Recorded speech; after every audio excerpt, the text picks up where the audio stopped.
ಹಣಕಾಸಿನ ವಿಚಾರಕ್ಕೆ ಸ್ನೇಹಿತರ ಮಾರಾಮಾರಿ.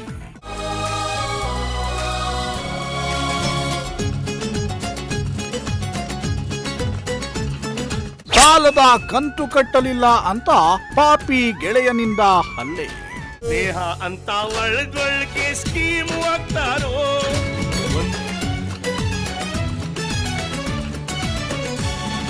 ಸಾಲ ಕೇಳಿ ಸ್ನೇಹ ಕಳೆದುಕೊಳ್ಳಬೇಡಿ ಎಂಬ ಮಾತೇ ಇದೆ. ಸ್ನೇಹಿತರ ನಡುವೆ ಹಣಕಾಸಿನ ವಿಚಾರ ಬಂದ್ರೆ ಆ ಸ್ನೇಹ ಕೊನೆಯಾಗುವ ಮಾತನ್ನ ಆಗಾಗ ಅಲ್ಲಲ್ಲಿ ಕೇಳಿರ್ತೀವಿ. ಆ ಮಾತು ಇಲ್ಲಿ ಇದೀಗ ನಿಜ ಆಗಿದೆ. ಅವರು ಕಳೆದ 7-8 ವರ್ಷದಿಂದ ಸ್ನೇಹಿತರು. ಒಂದೇ ಏರಿಯಾದಲ್ಲಿ ಮನೆ ಕಷ್ಟ ಅಂತ ಸ್ನೇಹಿತನ ಬಳಿ ಸಾಲ ಮಾಡಿಕೊಂಡಿದ್ರೆ ಸಾಲದ ಕಂತು 1-2 ತಿಂಗಳು ಲೇಟ್ ಆಗಿದೆ.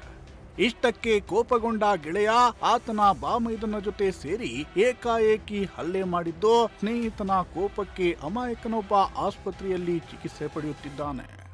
ಅಷ್ಟಕ್ಕೂ ಈ ಘಟನೆ ನಡೆದಿರುವುದು ತುಮಕೂರು ನಗರದ ಹೊರವಲಯದ ಬೆಳಗುಂಬ ಬಳಿ.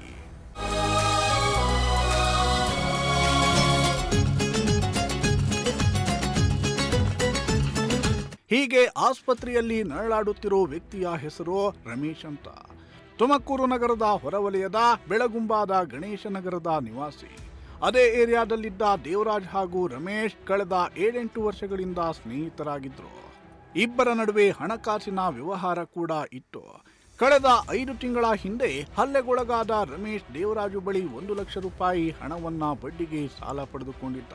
ಪ್ರತಿ ತಿಂಗಳು 10,000ದಂತೆ ಸಾಲದ ಹಣ ಹಾಗೂ ಬಡ್ಡಿಯನ್ನ ಕಟ್ತಾ ಇದ್ದ.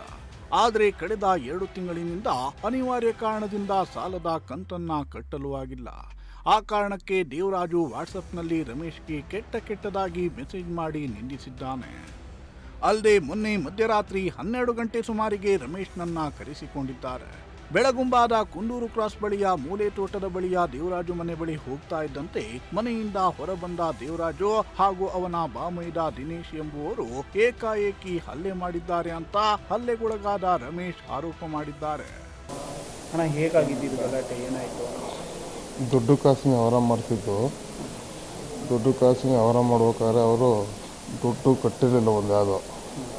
ಅದಕ್ಕೆ ಅಮ್ಮ ಅಕ್ಕ ಅಂತ ಅವಶ್ಯಕತೆ ಹೆಂಗೆ ಬೇಕಂಗೆ ಮೆಸೇಜ್ ಮಾಡಿದರು ಫೋನಲ್ಲಿ. ಅದನ್ನು ಕೇಳೋಕ್ಕೆ ಹೋದಾಗ ಫೋನ್ ಮಾಡಿದಾಗ ತಿರ್ಗಾ ಅಮ್ಮ ಅಕ್ಕ ಹಂಗೆ ಎಲ್ಲಿದ್ದೆ ಬಾ ಅಂತ ಅಂದರು. ಸೀದಾ ಅವ್ರ ಮಂತಕ್ಕೆ ಹೋದೆ. ಅವ್ರ ಮಂತಕ್ಕೆ ಹೋಗಿ ಅವರು ಆಚೆ ಬಂದರು. ಲೈಟೆಲ್ಲ ಆಫ್ ಮಾಡಿಸಿ ಏನು ಅಂತ ಕೇಳೋಕ್ಕಾರೆ ಯಾಕಣ್ಣ ಅಂತ ಕೇಳೋಕೆ ಹೋಗ್ತಾರೆ. ಬುಲ್ಡಿಗೆ ಏನು ತಗೊಳ್ಳೋದು ಅಂತ ಗೊತ್ತಿಲ್ಲ, ಮಚ್ಚದು ಬೆಲ್ಟಾಗಿ ಹೊಡೆದ್ರು ಎಂತ ಗೊತ್ತಿಲ್ಲ. ನಾ ಅಲ್ಲೇ ಅನ್ಕಾನ್ಸಿ ಹಸ್ಸಾಗಿ ಬಿದ್ದೋದೆ. ಅದಾದಮೇಲೆ ನಮ್ಮ ಫ್ರೆಂಡ್ಸು ಕರ್ಕೊಂಡು ಹಾಸ್ಪಿಟ್ಲಿಗೆ ಹಾಕಿದ್ರು. ಅಷ್ಟೇ. ಸಂಬಂಧ ಏನಿಲ್ಲ ಸರ್, ದುಡ್ಡು ಕಾಸು. ಒಂದೇ ಏರಿಯಾದವರು ಸ್ನೇಹಿತರೇ ಇಲ್ಲ. ಸ್ನೇಹಿತರ ಥರನೇ ಒಂದೇ ಏರಿಯಾ ಅಲ್ವಾ. ದುಡ್ಡು ಕಾಸು ಇಸ್ಕೊಂಡಿತ್ತು, ವ್ಯವಹಾರ ಮಾಡೋರು ದುಡ್ಡಿ ಕಾಸಿನ ವಿಚಾರಕ್ಕೆ. ದೇವರಾಜು ಅಲಿಯಾಸ್ ಬಡ್ಡೆ ಅಂತ ಹೇಳಿ. ಇಲ್ಲ, ಬೆಳಗುಂಬ ತೋಟ ಮೂಲೆ, ಬೆಳಗುಂಬ ತೋಟ. ಅದಾಗ ನಾನು ಒಂದು 4-5 ವರ್ಷದಿಂದ ವ್ಯವಹಾರ ಮಾಡ್ತಿದ್ದೆ. ಎಲ್ಲ ಥರ ಬಟ್ಟೆ ವ್ಯವಹಾರಗಳು ಮಾಡ್ತಿದ್ದೆ. ವಾರದ ಬಟ್ಟೆ, ಮೀಟ್ರ್ ಬಟ್ಟೆ ಎಲ್ಲ ಕಟ್ಟಿ ಎಲ್ಲ ಇದು ಮಾಡ್ತಿದ್ದೆ.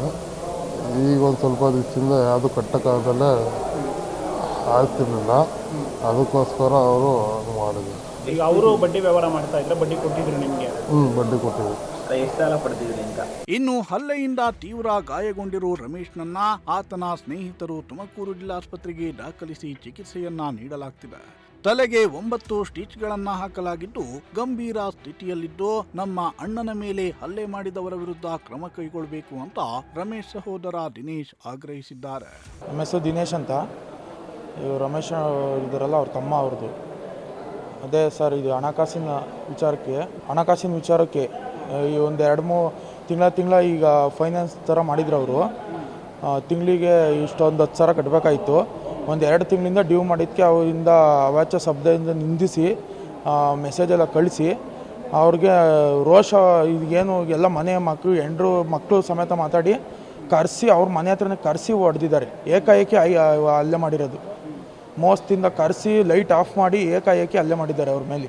ಎಲ್ಲೆಲ್ಲಿ ಗೇಟ್ ಆಗಿದೆ ಈಗ ಅವ್ರಿಗೆ? ಇವಾಗ ತಲೆ ಇಲ್ಲೊಂದು 6 ಸ್ಟಿಚ್ ಹಾಕಿದ್ದಾರೆ, ಇಲ್ಲೊಂದು 3 ಸ್ಟಿಚ್ ಹಾಕಿದ್ದಾರೆ. ಟೋಟಲ್ 9 ಸ್ಟಿಚ್ ಹಾಕಿದ್ದಾರೆ. ತಲೆ ಗಂಭೀರವಾಗಿ ಏಟಾಗಿದೆ. ಅವ್ರಿಗೆ ಇನ್ನೂ ಚಿಕ್ಕ ಪಾಪು ಇರೋದು, ಇನ್ನೂ 1.5 ವರ್ಷದ ಪಾಪು ಇರೋದು. ಇವ್ರ ಮನೆ ಮಕ್ಕಳು ಹೆಂಡ್ರಿಗೆ ಎಲ್ಲ ಯಾರು ದಿಕ್ಕು? ಅದಕ್ಕೆ ಸರ್ ಇದೊಂದು ಸ್ವಲ್ಪ ನೋಡಿ ಹೇಳ್ತಾ ಇದ್ದೀವಿ. ಈಗ ಅವ್ರು ಎಷ್ಟು ದುಡ್ಡು ಇಸ್ಕೊಂಡಿದ್ರು ಅಂತ ಏನಾದರೂ ನಿಮಗೆ ಗೊತ್ತಾ? ಅದೇ ಸರ್ ಒಂದು ಲಕ್ಷದ ತನಕ ಇಸ್ಕೊಂಡಿದ್ರು. ಎಷ್ಟು ವರ್ಷದಿಂದ ದುಡ್ಡಿನ ವ್ಯವಹಾರ ಮಾಡ್ತಾ ಇದ್ರು ಅವರಿಬ್ಬರು? ಮಾಡ್ತಿದ್ರು ಸರ್. ಅಲ್ಲೇ ಒಂದು ಸುಮಾರು ನಾವು ಕಂಡಂಗೆ ಒಂದು 2 ವರ್ಷದಿಂದ ಮಾಡ್ತಿದ್ರು. ಬೇರೆ ಬೇರೆ ಊರವರ ಇಲ್ಲ ಒಂದೇ ಊರು? ಇಲ್ಲ ಒಂದೇ ಊರು ಸರ್. ಒಂದು ಅರ್ಧ ಕಿಲೋಮೀಟ್ರ್ ದೂರ. ನಮ್ಮದು ಒಂದೇ ಇದೆ, ಬೆಳಗುಂಬ ತೋಟನೇ ಬರೋದು. ಎಲ್ಲ ಒಂದೇ ಇದರಲ್ಲಿ ಇರೋದು ನಾವು. ಅವ್ರ ಹೆಸರೇನು ಹೊಡೆದಿರೋರು? ದೇವರಾಜ್ ಅಂತೇಳಿ. ಇನ್ನೊಬ್ಬ ಯಾರೋ ಬಾಮ ಇದೆ? ಇನ್ನೊಬ್ಬ ಬಾಮ ದಿನೇಶ್ ಅಂತೇಳಿ ಅವನ ಹೆಸರನ್ನು. ಅವರೇ ಬ್ಯಾಟಿಂದ ಹಲ್ಲೆ ಮಾಡಿರೋದು. ಅವರು ಮುಂದ್ಗಡೆ ಒಂದು ಹಿಡ್ಕೊಂಡು ಹಿಂದ್ಗಡೆ ಬ್ಯಾಟಿಂದ ಹಲ್ಲೆ ಮಾಡಿದ್ದಾರೆ. ಇನ್ನು ಹಲ್ಲೆ ಮಾಡಿರುವ ದೇವರಾಜು ಬಳಿ ಈ ಹಿಂದೆಯೂ 7-8 ಲಕ್ಷ ರೂಪಾಯಿ ಹಣವನ್ನ ರಮೇಶ್ ಪಡೆದುಕೊಂಡಿದ್ದು ಸಾಲವನ್ನ ಮರುಪಾವತಿ ಕೂಡ ಮಾಡಿದ್ದಂತೆ. ಆದರೆ ಈ ಬಾರಿ 1 ಲಕ್ಷ ರೂಪಾಯಿ ಹಣವನ್ನ ಸಾಲ ಪಡೆದಿದ್ದು 2 ತಿಂಗಳು ಸಾಲದ ಕಂತು ಕಟ್ಟಲು ಡಿಲೇ ಮಾಡಿದ್ದಾನೆ ಎಂಬ ಕಾರಣಕ್ಕೆ ಹಲ್ಲೆ ಮಾಡಿದ್ದಾನೆ ಅಂತ ಹಲ್ಲೆಗೊಳಗಾದ ರಮೇಶ್ ಹಾಗೂ ಆತನ ಸಹೋದರ ದಿನೇಶ್ ಆರೋಪವನ್ನ ಮಾಡ್ತಿದ್ದಾರೆ. ಸದ್ಯ ಈ ಸಂಬಂಧ ತುಮಕೂರು ಗ್ರಾಮಾಂತರ ಪೊಲೀಸ್ ಠಾಣೆಯಲ್ಲಿ ಪ್ರಕರಣ ದಾಖಲಾಗಿದ್ದು ತನಿಖೆಯನ್ನ ಕೈಗೊಳ್ಳಲಾಗಿದೆ. ದೇಹ ಅಂತ ಒಳಗೊಳಗೆ ಸ್ಕೀಮ್ ಆಗ್ತಾರೋ.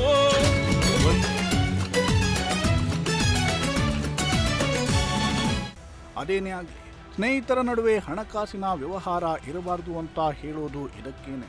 ಹಣಕಾಸಿನ ವಿಚಾರಕ್ಕೆ ಸ್ನೇಹಿತನ ಮೇಲೆ ಮಾರಣಾಂತಿಕವಾಗಿ ಹಲ್ಲೆ ಮಾಡಿದ್ದು ಇಬ್ಬರ ಸ್ನೇಹ ಇಲ್ಲಿಗೆ ಕೊನೆಗೊಂಡಿದ್ದು ಇಬ್ಬರ ಮಧ್ಯೆ ದ್ವೇಷ ಶುರುವಾಗಿದ್ದು ಮಾತ್ರ ದುರಂತ. ಕ್ಯಾಮ್ರಾ ಪರ್ಸನ್ ಹರೀಶ್ ಜೊತೆ ದೀಪಕ್, ಪ್ರಜಾಶಕ್ತಿ ಟಿವಿ, ತುಮಕೂರು.